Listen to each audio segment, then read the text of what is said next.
Good morning, everyone. Welcome to Tribune News on Q, your go-to morning news source, only here on Daily Tribune. We are live on Daily Tribune's Facebook page, Tribune Now on YouTube, and Daily Tribune Official on TikTok. For our headlines, Batangas 1st District Representative Leandro Leviste filed on Friday a civil complaint for libel against Communications Undersecretary Claire Castro over her remarks on a solar energy company founded by the lawmaker. An opposition lawmaker said an impeachment complaint for betrayal of public trust may be filed against President Ferdinand Marcos Jr. when Congress resumes on January 26. In a deja vu of the 2013 pork barrel scandal, Senator Jingo Estrada and former Senator Ramon Bong Revilla Jr. have been charged with multiple counts of plunder over the alleged involvement in overpriced and ghost flood control projects. The Philippines and the United Arab Emirates signed a long-awaited free trade agreement on Tuesday, witnessed by President Ferdinand Marcos Jr. Interior and Local Government Secretary John Vic Remulla on Thursday said the department will be offering a reward for information leading to the arrest of gaming tycoon Charlie Atong Ang. Lingayen, Pangasinan was chosen as the launch site for the wider rollout of the government's 20 peso rice program, expected to benefit nearly 708,000 residents through cheaper rice. Major oil price increases are expected next week, the Department of Energy said Friday, due to geopolitical tensions in Iran. Kiefer Alas is unlikely to return to the Philippines in March for the MBTC National Finals as he continues his stint in the United States.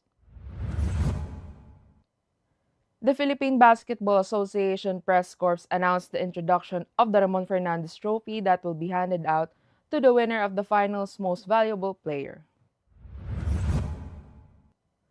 Oscar-winning actor Matthew McConaughey has trademarked this image and voice to protect himself against non-consensual artificial intelligence-generated content.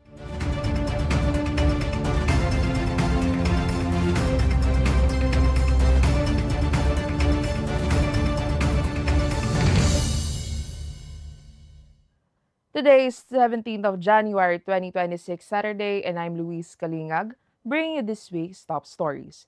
Let's get started. Batangas 1st District Representative Leandro Leviste filed Friday a civil complaint for libel against Communications Undersecretary Claire Castro over her remarks on solar energy company founded by the lawmaker. Leviste filed a case before the Balayan Batangas Regional Trial Court. The lawmaker tagged as libelous Castro's supposed claims that he sold a company holding a government franchise. Leviste asserted that the company he sold had no franchise. Leviste's lawyer Ferdinand Topacio alleged that Castro's claims were a part of a targeted attack against his client, who had been vocal in criticizing the government's infrastructure budget.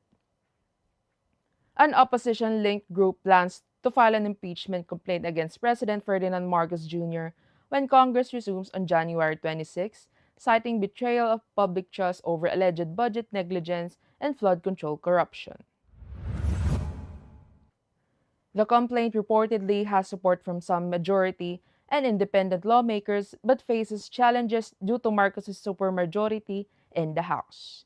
Malacanang dismissed the move as unsubstantiated, while administration officials stressed that impeachment must be evidence-based. The development comes as Vice President Sara Duterte may also face renewed impeachment efforts after February 6. Senator Jingoy Estrada, former Senator Bong Revilla Jr., and ex-Ako Bicol Representative Zaldico face multiple plunder complaints over alleged overpriced and ghost flood control projects, recalling their 2013 pork barrel scandal involvement. Filed by the NBI and now under DOJ preliminary investigation, the non-bailable cases include plunder, graft, bribery, and procurement violations with many projects in Bulacan. Authorities say the complaints reveal systemic irregularities in infrastructure spending, distinct from prior ombudsman-led pork barrel cases where Estrada and Revilla were acquitted of blunder but convicted on related corruption charges. The Philippines and the Emirates signed a comprehensive economic partnership agreement in the country's first free trade deal with a Middle Eastern nation witnessed by President Ferdinand Marcos Jr. and UAE President Sheikh Mohammed bin Zayed Al Nahyan in Abu Dhabi. The agreement aims to reduce tariffs, expand market access, boost investments, and create opportunities for Filipino professionals and MSMEs, covering sectors such as digital trade, services, agriculture, and manufacturing. The CEPA is expected to increase Philippine exports to the UAE by over 9% and strengthen trade ties with the Gulf region. Interior and Local Government Secretary John Bicrimullo on Thursday said the department will be offering a reward for information leading to the arrest of gaming tycoon Charlie Atong Ang.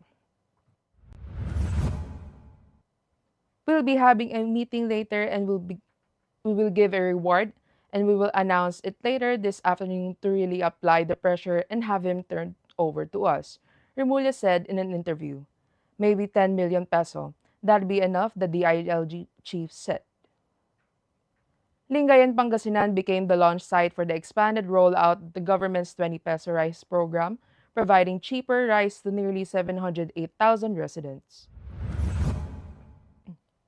Coordinated through local governments, the program targets senior citizens, indigents, farmers, fishers, persons with disabilities, solo parents, and minimum wage earners. Excuse me. It also supports farmers by allowing the National Food Authority to buy more palay directly at fair prices. The Department of Agriculture aims to reach up to 60 million vulnerable Filipinos nationwide by year end, while easing warehouse congestion and reducing middleman dependence.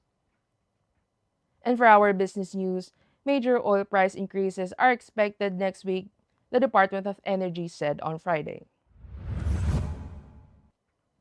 Based on the 4-day trade monitoring in the Mine of Platts, Singapore, DOE Oil Industry Management Bureau Assistant Director Rodela Romero said the following increases may be expected.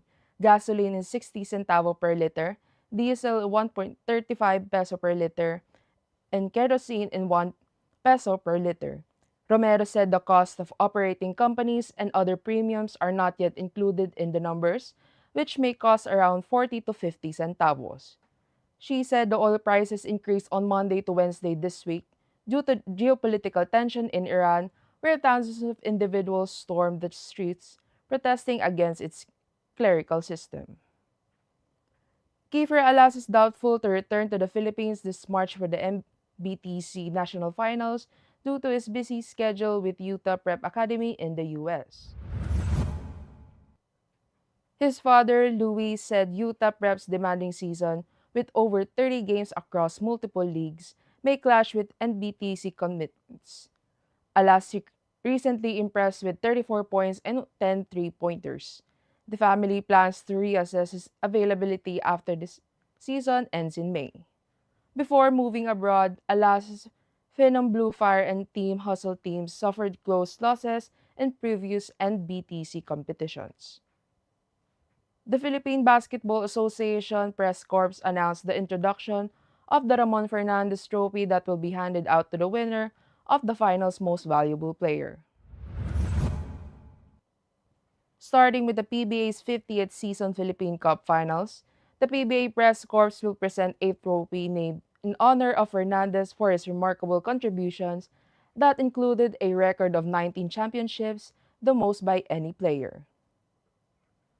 Oscar-winning actor Matthew McConaughey has trademarked his image, voice, and iconic line, "All right, all right, all right," to prevent unauthorized AI-generated content. Approved by the U.S. Patent and Trademark Office, the move ensures that any use of likeness requires his consent. McConaughey, along with Michael Caine, partnered with AI company 11 Labs to create a Spanish version of his voice for his newsletter and is also an investor in the firm. The effort comes amid rising concerns over non-consensual celebrity AI content on social media. That's all for now. Join us again tomorrow at 11 a.m. still here on Daily Tribune's Facebook page, Daily Tribune PH on YouTube, and Daily Tribune Official on TikTok. Also, catch the diva that you love, Alwin Ignacio, and Ultra Maldita Alex Brosas, later and tomorrow 4 p.m. for DTT Show on Jare Tirada's Facebook page and YouTube channel. Once again, I'm Louise Kalingag, and this has been Tribune News on Cue.